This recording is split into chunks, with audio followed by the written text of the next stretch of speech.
So what's up everybody, I'm DVS and I'm using the guitar wing today with Ableton Live 9.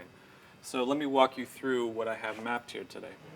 So first off, guitaristically, I have all my pads mapped to effects in my guitar channel. So let's go down through the order. My first button is an instance of beat repeat where I'm using the pitch drop and it's quantized to whatever BPM I'm playing at. So for example,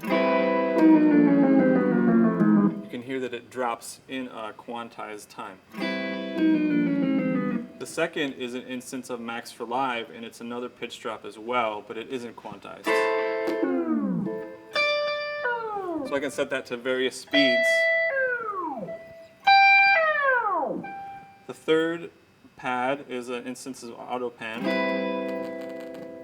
and the fourth pad is an instance of auto pan at a different quantization. Up top, I have an instance of Bit Crusher, which is known as Redux inside Ableton. It also has a high-pass filter on it. So since these pads are pressure sensitive, the more pressure I put on the pad, the higher the high-pass filter goes. And as I let it off, the filter goes back into the lower frequencies. So I have my arrows mapped to scene scroll, so I can scroll through various scenes inside Ableton, and then my first button here is for scene launch.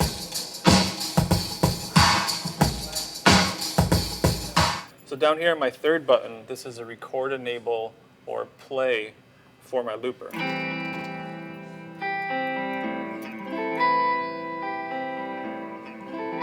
And the fourth button is to stop that loop. So let's get to the sliders now. The long one down up front is for an auto filter. The further along I go, the higher the frequencies I affect. It also turns off and on with the pressure touch.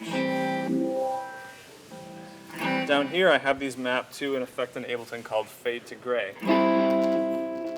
which is basically a filter and a delay. I love to use this at the end of my phrases.